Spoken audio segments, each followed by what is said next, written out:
నమస్కారం, G news కి స్వాగతం. నేను మీ శ్రీనివాస్. ఈ రోజు వార్తల్లో వివరాలు ఒకసారి చూద్దాం. ప్రజాస్వామ్యంలో హింసకు అరాచకాలకు తావులేదని ఈ దిశగా అడుగులు వేసిన వైసీపీ నేత జగన్మోహన్ రెడ్డికి ప్రజలు తగిన విధంగా బుద్ధి చెప్పారని టీడీపీ సీనియర్ నేత ఆముదాలవలస శాసనసభ్యులు కూన రవికుమార్ అన్నారు. బుధవారం శ్రీకాకుళంలో ఏర్పాటు చేసిన మీడియా సమావేశంలో ఆయన మాట్లాడుతూ జగన్మోహన్ రెడ్డికి ప్రజలు ఒక్క ఛాన్స్ అంటే ఒక్కటే ఇచ్చారు. ఏపీలో ప్రజల తీర్పు మంచి కనువిప్పు లాంటిది అన్నారు. జగన్మోహన్ రెడ్డికి ప్రజలు అడ్రస్ లేకుండా తరిమి కొట్టారు అని, జగన్మోహన్ రెడ్డి పాలనలో మొదటి బాధితుణ్ణి నేనే అన్నారు. జగన్మోహన్ రెడ్డి పాలనలో అన్ని వ్యవస్థలు నాశనమయ్యాయి. జగన్మోహన్ రెడ్డి ఇచ్చిన హామీలకు చేసిన పనులకు సంబంధం లేదు. గతంలో టీడీపీ అనేక సంక్షేమ కార్యక్రమాలు అమలు చేసింది. జగన్మోహన్ కళ్ళబొల్లి మాటలను నమ్మలేదు. వాలంటీర్ల వ్యవస్థ నీకు పాడికట్టింది. 13 లక్షల కోట్లు అప్పు చేసి రాష్ట్రాన్ని జగన్మోహన్ రెడ్డి అప్పుల పాలు చేశారని విమర్శించారు. రైతులను కూడా జగన్మోహన్ రెడ్డి ఇబ్బంది పెట్టారు. కూటమి జట్టు బాగానే కలిసి వచ్చిందని అన్నారు. శ్రీకాకుళం జిల్లా ప్రజల సునామీ సృష్టించారు. వారి రుణం తీర్చుకుంటామని హామీ ఇచ్చారు. ఆముదాలవలస చరిత్రలో మంచి విజయం నాకు ప్రజలు అందించారు. జగన్మోహన్ రెడ్డి ముఖ్యమంత్రి అయిన వెంటనే నాపై తప్పుడు కేసులు పోలీస్ స్టేషన్లో పెట్టి అక్రమ అరెస్టు చేశారని, దీనికి బదులు తీర్చుకుంటా అని సవాలు చేశారు. స్పీకర్ తమ్మినేని సీతారాం దొంగ సర్టిఫికేట్ వ్యవహారం త్వరలో తేలుతుందని అన్నారు. శ్రీకాకుళం జిల్లా ప్రజానీకం 5 సంవత్సరాల పాటు నేను తెలుగుదేశం పార్టీ జిల్లా అధ్యక్షుడిగా పనిచేశాను. తెలుగుదేశం పార్టీ శ్రేణులన్నింటినీ కూడా ఏకతాటి మీదకి తీసుకొచ్చాం. అనేక పోరాటాలు చేశాం. నియోజకవర్గాల వారీగా పోరాటాలు చేశాం. జిల్లా కేంద్రంగా పోరాటం చేశాం. ప్రజల కోసం అహర్నిశలు కూడా రాత్రి పగలు ఈ అరాచక ప్రభుత్వాన్ని ఎండగట్టాం. ఈరోజు ఈ శ్రీకాకుళం జిల్లాలో ఉన్నటువంటి అన్ని నియోజకవర్గాల్లో ఉన్నటువంటి తెలుగుదేశం పార్టీ నాయకులకు, కార్యకర్తలకు మీరు చూపించినటువంటి త్యాగం, మీరు చూపించినటువంటి శ్రమ, మీరు చూపించినటువంటి కార్యదీక్షత నేను మీ అందరికీ కూడా శిరస్సు వంచి నేను పాదాభివందనం చేస్తూ ఉన్నాను. తెలుగుదేశం, జనసేన, భారతీయ జనతా పార్టీ ఎన్డీఏ కూటమి ఈరోజు రాష్ట్రంలో అటు కేంద్రంలో 2 దగ్గరలో కూడా ఈరోజు అధికారంలోకి తీసుకుని వచ్చినటువంటి మా జనసేన కార్యకర్తలు, నాయకులు మనస్ఫూర్తిగా పనిచేశారు. భారతీయ జనతా పార్టీ నాయకులు, కార్యకర్తలు మనస్ఫూర్తిగా పనిచేశారు. ఈరోజు చాలామంది మాట్లాడారు, కూటమి కట్టారు, ఓట్లు మీకు ఒకరికొకరు బదలాయింపు జరగదని. ఏమయ్యా జగన్మోహన్ రెడ్డి, బదలాయింపు జరిగిందా జరగలేదా? ఈరోజు చెప్పాలి, మీడియా చెప్పాలి. బదలాయింపు జరిగిందా జరగలేదా అంటే ప్రజలు కసితో ఉన్నప్పుడు, ప్రజలు ఆకాంక్షలు నెరవేర్చుకోవాలనే లక్ష్యం ఏర్పరచుకున్నప్పుడు ఓట్లు బదలాయిపే కాదు, ఏ బదలాయిపోయినా జరపడానికి ప్రజలు ఎప్పుడూ సిద్ధంగా ఉన్నారని చెప్పి మీ అందరికీ తెలియజేస్తూ ఉన్నాను. అలానే ఈరోజు ఈ జిల్లాలో ప్రజానీకం ఆనాడు ఎన్టీ రామారావు గారు సృష్టించిన సునామీ మళ్ళా ఈనాడు 2024లో తిరగరాశారు. ఈ జిల్లా ప్రజానీకానికి ఎప్పుడూ కూడా ఈ తీర్పుని మేము మరవలేము. రేపు మీరు ఇచ్చినటువంటి ఆశీర్వాదం, ప్రజలు ఇచ్చినటువంటి సహకారం, ప్రజలు ఇచ్చినటువంటి ఈ లక్ష్యం ఏదైతే ఉందో ఈ జిల్లా అభివృద్ధిని కాంక్షించి మేమందరం చేస్తామని మా మీద గురుతరమైన బాధ్యతలు పెట్టినటువంటి ఈ జిల్లా ప్రజానీకానికి అందరికీ కూడా, ప్రతి ఒక్కరికి కూడా నేను విజ్ఞప్తి చేస్తున్నాను. ఇక్కడున్న ప్రతిపక్ష హోదా రానటువంటి వైఎస్ఆర్సీపీ పార్టీ ఇకనైనా మీరు మీ అరాచకాలు ఆపండి, ఇకనైనా మీ దాష్టికాలు ఆపండి, ఇకనైనా మీ భూభోగాతాలు ఆపండి, ఇకనైనా మీ భూ దౌర్జన్యాలు ఆపండి. మీరు తెలుగుదేశం పార్టీ అభివృద్ధి అంటే గతంలో చేసి నిరూపించాం, మరలా చేసి చూపిస్తాం. మీరు కూడా అన్ని ప్రతిపక్ష పార్టీలు కూడా విజ్ఞప్తి చేస్తున్నా, అలాగే కామ్రేడ్స్ కూడా విజ్ఞప్తి చేస్తున్నా, ఈ జిల్లా అభివృద్ధి కోసం, ప్రతి ఒక్కరి సంక్షేమం కోసం. ఉమ్మడి కూటమి టీడీపీ ఎమ్మెల్యే అభ్యర్థిగా ఘన విజయం సాధించిన గొండు శంకర్ను కలిసేందుకు కూటమి కార్యాలయానికి టీడీపీ నాయకులు, కార్యకర్తలు, అభిమానులు అధిక సంఖ్యలో వెళ్లారు. పూలమాలలు, బొకేలు, దుస్సాలువలతో ఘనంగా సత్కరించారు. ఉదయం నుంచి భారీగా పార్టీ శ్రేణులు బారులు తీరారు. ప్రతి ఒక్కరూ శంకర్తో కలిసి ఫోటోలు దిగేందుకు పోటీ పడ్డారు. మహిళలు శంకర్కు తిలకం దిద్దారు. శంకర్ జిందాబాద్, చంద్రబాబు జిందాబాద్, తెలుగుదేశం జిందాబాద్ అంటూ నినాదాలతో కార్యాలయ ఆవరణంతా హోరెత్తించారు. స్వీట్లు, పండ్లు పంపిణీ చేశారు. కాలుష్యపు కోరల నుంచి బయటపడేందుకు ప్రతి ఒక్కరూ మొక్కలు నాటాలి. పర్యావరణాన్ని మనం కాపాడితే అది మనల్ని కాపాడుతుందని శ్రీకాకుళం జిల్లా న్యాయ సేవా అధికార సంస్థ చైర్మన్ మరియు జిల్లా ప్రధాన న్యాయమూర్తి జునైద్ అహ్మద్ మౌలానా అన్నారు. జూన్ 5న ప్రపంచ పర్యావరణ దినోత్సవం సందర్భంగా మొక్కలు నాటే కార్యక్రమాన్ని జిల్లా న్యాయ సేవా అధికార సంస్థ అధ్యక్షులు, జిల్లా ప్రధాన న్యాయమూర్తి జునైద్ అహ్మద్ మౌలానా ఇతర న్యాయమూర్తులతో కలిసి మొక్కలు నాటారు. ఈ సందర్భంగా జిల్లా జడ్జి జునైద్ అహ్మద్ మౌలానా మాట్లాడుతూ ప్రకృతిలో సమతుల్యత కోల్పోవటం వల్ల అనేక రోగాలకు గురి అవుతున్నామన్నారు. ప్రకృతిని కాపాడుకోలేకపోతే రానున్న రోజుల్లో చాలా సమస్యలకు గురి అవుతామన్నారు. అటువంటి సమస్యను అధిగమించాలంటే ప్రస్తుతం ప్రతి ఒక్కరూ మొక్కలు నాటి వాటిని సంరక్షించే బాధ్యత చేపట్టాలన్నారు. మొక్కలను పెంచడం ఒక బాధ్యతగా భావించాలని ఆయన హితవు పలికారు. ముందుగా ప్రపంచ పర్యావరణ దినోత్సవ శుభాకాంక్షలు. ఈరోజు పర్యావరణ దినోత్సవాన్ని మా కోర్ట్ కాంప్లెక్స్లో జరుపుకోవడమైంది. దానికి శుభసూచకంగా మొక్కలు నాటే కార్యక్రమం చేపట్టినాం. ఎందుకు పర్యావరణాన్ని కాపాడుకోవాలంటే ఈ మధ్య చూస్తున్నాం విపరీతమైన వాతావరణ పరిస్థితులు. దానికి కారణం ఏమంటే డీఫారెస్టేషన్. ఉన్న పచ్చని చెట్లని నరికేస్తున్నాం మనమండి. సో పచ్చదనం ఉంటే పర్యావరణాన్ని కాపాడే వాళ్ళం మనిషి మానవాళికి కూడా మంచిదని చెప్పే ఉద్దేశంతో మా కాంపౌండ్ వరకు మేము would able to plant some trees. So my advice to all the people is at least they should plant 5 to 10 plants wherever in their premises so that to keep their premises clean and greenery. That is my message to it. ప్రజాస్వామ్యంలో ప్రజలే ప్రభువులని ప్రజానీకం ఇచ్చిన అంతిమ తీర్పును ప్రతి ఒక్కరూ కట్టుబడి ఉండాల్సిందేనని మాజీ స్పీకర్ తమ్మినేని సీతారాం అన్నారు. ఆంధ్రప్రదేశ్లో అధికారం చేపట్టిన వైఎస్ జగన్మోహన్ రెడ్డి నాయకత్వంలోని వైసీపీ సర్కార్ ప్రజాహిత కార్యక్రమాలను అమలు చేసిందన్నారు. పార్టీలకు, ప్రాంతాలకు, కులాలకు, మతాలకు అతీతంగా సంక్షేమ పథకాలను అమలు చేసినప్పటికీ ప్రజల నుంచి ఆశించిన స్పందన లభించకపోవటం బాధాకరం అన్నారు. బుధవారం తన నివాసంలో నిర్వహించిన మీడియా సమావేశంలో తమ్మినేని మాట్లాడారు. శ్రీకాకుళం జిల్లాలో ఆముదాలవలస నియోజకవర్గం అన్ని రంగాల్లోనూ అభివృద్ధి బాట పట్టేలా కృషి చేశానన్నారు.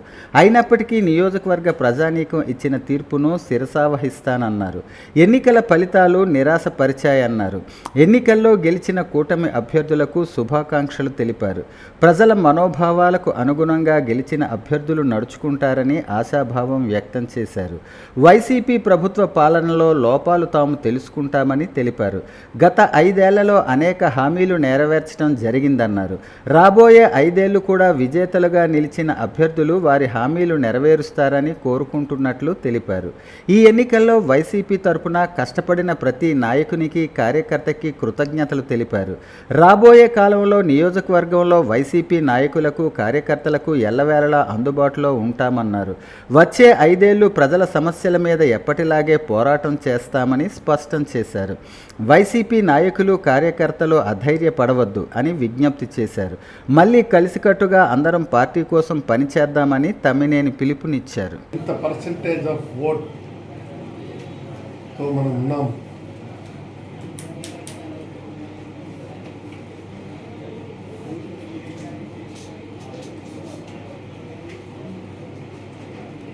అక్కడి నుండి లేచి నిలబడి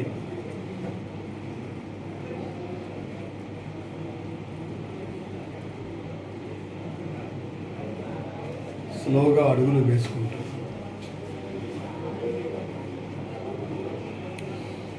ముందుకు సాగుదాం.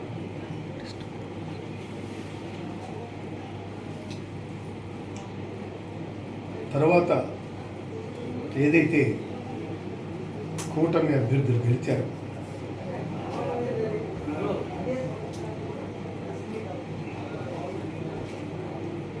ఎన్డీఏ కూటమి ఘన విజయంతో స్థానిక 36, 37 డివిజన్లలో తెలుగు యువత సంబరాలు జరుపుకున్నారు. స్థానిక మంగువారితోట హనుమాన్ జంక్షన్ వద్ద 36, 37 డివిజన్ల పరిధిలోని యువత ఎన్డీఏ కూటమి ఘన విజయం సాధించినందుకు కేక్ కట్ చేసి మిఠాయిలు పంచుకున్నారు.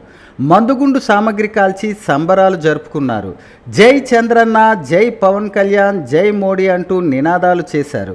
ఈ కార్యక్రమంలో రోణంకి కళ్యాణ్, దాస్యం రాంబాబు, బుర్రా సత్యబాబు, డాక్టర్ వాసు, పూర్ణ, అందవరపు శ్రీనివాసరావు, తుపాకుల రవి, దూబ కృష్ణ, గోవింద్, లక్ష్మి మరియు అధిక సంఖ్యలో మంగువారితోట యువత, మహిళలు పాల్గొన్నారు.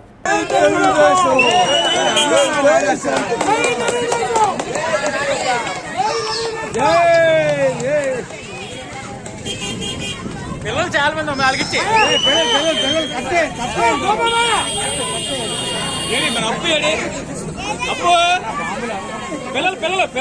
తాను ఉన్న చోట అంతా పచ్చదనంగా, పర్యావరణంగా ఉండాలని, ప్రజలందరూ సుఖ సంతోషాలతో ఉండాలని తపన పడే వ్యక్తి సోడవరం ఈశ్వర్రావు అని రాయగడ జిల్లా కొల్లిగూడ గ్రామం ప్రెసిడెంట్, వార్డు మెంబర్స్ అన్నారు.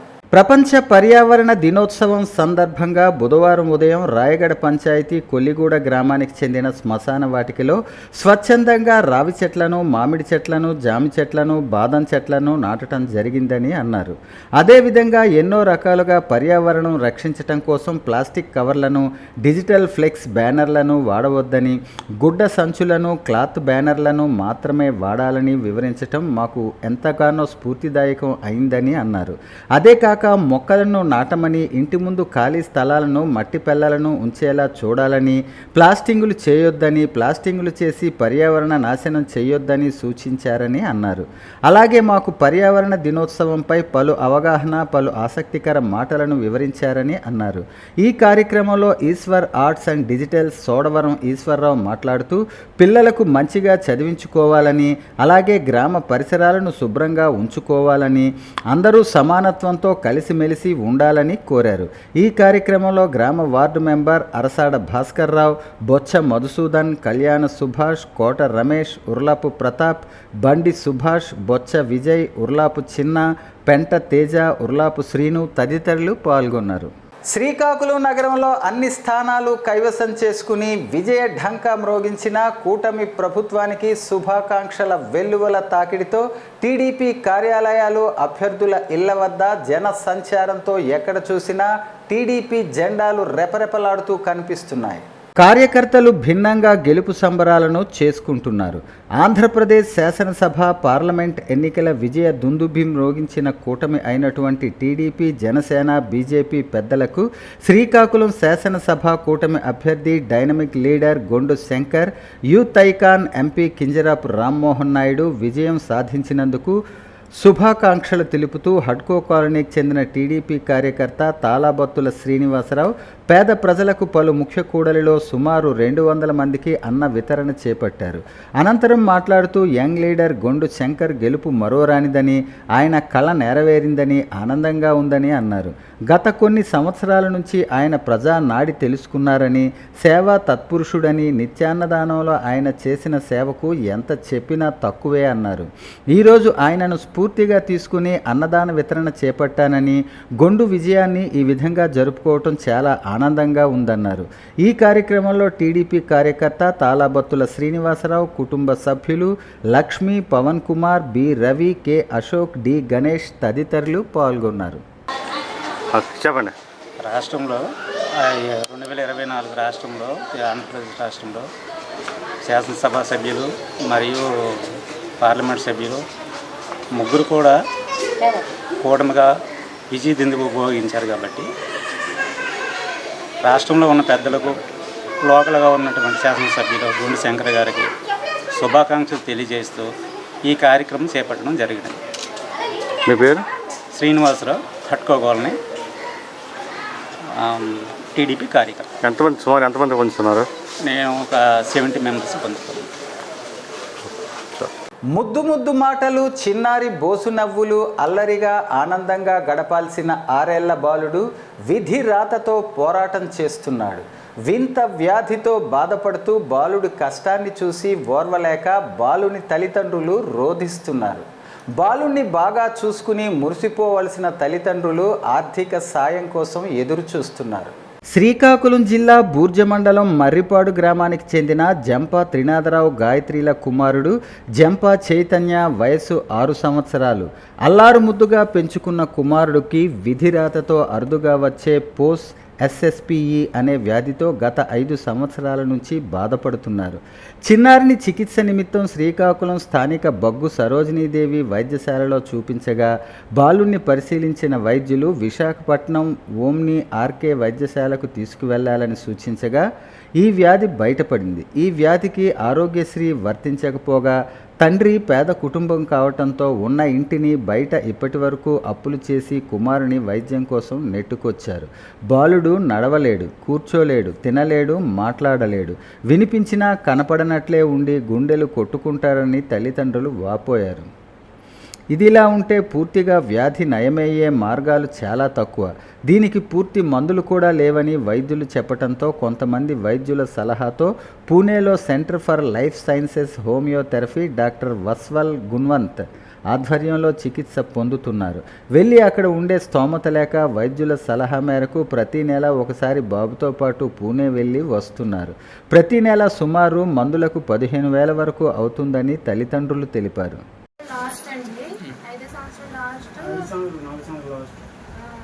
పడిపోయేవాడండి ఫస్ట్. అంటే జ్వరం అని హాస్పిటల్కి తీసుకెళ్ళాం, కానీ అది ఏంటనేది తెలియలేదు. తర్వాత కిమ్స్ హాస్పిటల్కి తీసుకెళ్ళాం. అక్కడ స్కానింగ్ అనేసి బాబు టెస్ట్లు అన్నీ చేసేసి మామూలు టానిక్స్ ఇస్తారు.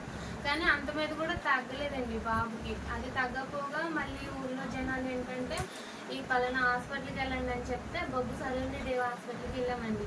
ఆయన ఏమో కొన్ని రోజులు టెస్ట్ చేశారు, బాబుని చూశారు, మెడిసిన్ ఇచ్చారు. ఆయన కూడా ఏం చెప్పలేదు మాకు, పలానా ఈ వ్యాధి అనేది చెప్పలేదండి. టానిక్స్ ఇచ్చారు, టాబ్లెట్స్ ఇచ్చారు. ఆ టాబ్లెట్ మీద బాబు ఏంటంటే బాగా పవర్ ఎక్కువైపోయి బాబు ఫిక్స్ వచ్చి బాగా కొట్టుకొని ఒళ్ళంతా చెమటలు వచ్చి చల్లబడిపోయాడండి మనిషి. ఆ రోజు 4ంటికి సాయంకాలం 4ంటికి తీసుకుని వెళ్తే పలానా హాస్పిటల్కి తీసుకెళ్ళండి అమ్మా అనేసి చెప్పారు. వైజాగ్ బిగిల్స్ హాస్పిటల్ మాకు చెప్పారు. అక్కడికి వెళ్ళిన తర్వాత వాళ్ళు టెస్ట్లు అన్నీ చేసి ఒక వారం రోజులు ఉంచారండి.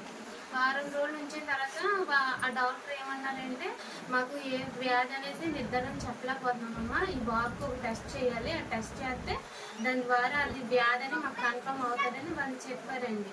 వాళ్ళు చెప్పిన తర్వాత బాబుకి వెన్నుపూస నుంచి వాటర్ తీసారండి. వాటర్ తీస్తే ఆ వాటర్ ఏమో ఢిల్లీ అక్కడికి పంపించారు టెస్ట్కి పంపించిన తర్వాత మమ్మల్ని వెళ్ళిపోమన్నారు. మేము వచ్చిన తర్వాత వారం రోజులకి మళ్ళీ వాళ్ళే ఫోన్ చేశారు రమ్మని.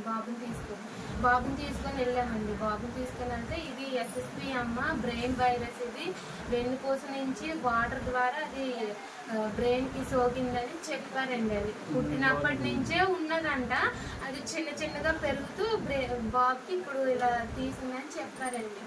చెప్పిన తర్వాత వాళ్ళు చెప్పేశారు, మరి బాబు అయితే బతకడమ్మా, మీరు ఎంత ప్రయత్నించినా మెడిసిన్ ద్వారా కొన్నాళ్ళు బతుకుతాడు, మీరు ఇంకా బతకడానికి చెప్పేశారండి.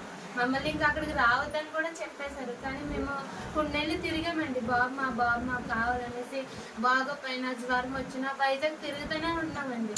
కానీ వాళ్ళు ఏంటంటే లాస్ట్కి బాబుకి మాటలు రావడం కూడా ఆగిపోయింది. తినడం మానేశాడు, మాట్లాడడం మానేశాడు, నడవడం మానేశాడు, కూర్చోవడం మానేశాడు. ఇవన్నీ కూడా మాకు తేడా అనిపించి ఒకసారి మళ్ళీ వైజాగ్ వెళ్తే వాళ్ళేమో లాస్ట్ స్టేజ్ వస్తాడండి బాబు, ఇంకా బతికడు బాబు, ఇంక ఇక్కడ ఉంచేయండి అనేసి అన్నారండి. ఇంకా మాకు మనసు ఒప్పగా బాబు ఉంటే మాతో ఉంటాడు, లేదంటే లేదనేసి మేము తీసుకొచ్చేసాము. ఆ తర్వాత మా ప్రయత్నాలు మేము చేస్తూనే ఉన్నాం. విజయవాడ, గుంటూరు, మళ్ళీ హైదరాబాదు, ఇటు చెన్నై సైడు, తమిళనాడు అన్నీ కూడా తిరిగి అలసిపోయాం. ఎక్కడ కూడా మెడిసిన్ లేదనేసి అన్నారు బాబుకి. కానీ లాస్ట్లో మా చెల్లి అంటే హోమియోపతి అక్క నువ్వేం ఏడవకు, మెడిసిన్ ఉంది అనేసి అంటే హోమియోపతి వాళ్ళకి ఫోన్ చేస్తే వాళ్ళు రమ్మని అపాయింట్మెంట్ ఇచ్చారండి. ఆ లాస్ట్ స్టేజ్లో బాబుని తీసుకుని వెళ్ళాం మేము. లాస్ట్ స్టేజ్లో తీసుకుని వెళ్తే ఆ డాక్టర్స్ కూడా అన్నారు ఎలాగైంది, ఎన్ని నెలల నుంచి అయిందంటే ఇలాగ అవుతుందంటే 9 నెలల నుంచి. అంటే మీరు ఫస్ట్లోనే తీసుకురావాల్సిందే, మేము ఈ కేసులో డీల్ చేస్తాం కాబట్టి లెగ్ తీసేద్దామమ్మ, లాస్ట్ స్టేజ్లో తీసుకొచ్చారు కాబట్టి ఇది తగ్గుతుందని నేను చెప్పలేను, కానీ నేను మెడిసిన్ అయితే ఇస్తాను, బాబుకి ట్రీట్మెంట్ అయితే చేస్తాను, ఆ తర్వాత దేవుడి దయ అనేసి అన్నారండి. ఆ మెడిసిన్ వాడి కానించి ఫిక్స్ అంటే ఎక్కువ రావడం లేదు, ఇవి 24 hours ఇలా వస్తేనే అలా మత్తులోనే పడుకొని ఉంటాడు. ఆహారం పొద్దున్న 2 ఇడ్లీలు, 1 గ్లాస్ పాలు తాగుతాడు, మధ్యాహ్నం 1 గ్లాస్ జ్యూస్ తాగుతాడు, రాత్రికి ఎంత డబ్బు ఖర్చు పెట్టినా సరే మా బాబు కావాలి. ఉన్న బంగారం ఏంటి, ఇల్లేంటి, పొలాలేంటి అన్ని తాకట్టేసేసి నాకు నా బాబు కావాలి. నా చిన్న కొడుకు బయటికి వెళ్ళి ఆడాడండి. నా అన్నయ్య ఇక్కడ ఉన్నాడు, నేను వెళ్ళనమ్మా అనేసి టీవీ వేసుకుని బొమ్మలు వేసుకుని వాడి పక్కనే పడుకుంటాడు. నైట్ కూడా నా చిన్న కొడుకు అంత వేదన అనుభవిస్తున్నాడు. ఇద్దరు కూడా రామలక్ష్మణుడు తిరిగేటోళ్ళండి. ఆ సైకిల్ కూడా 1 నెల అయింది ఆ సైకిల్ కొని. ఆ సైకిల్ కూడా అలాగే మూల పడిపోయింది. ఆ చిన్నోడైతే అన్నయ్యలే కానీ ఎప్పుడు ఆడుతావు నాతోని, ఎప్పుడు నా అన్నయ్య డాన్స్ వేస్తాం, రా అన్నయ్య ఆడుకుందాం అనేసి అంటూనే ఉంటాడు 24 గంటలు. మాకు ఎందుకండి బాధ.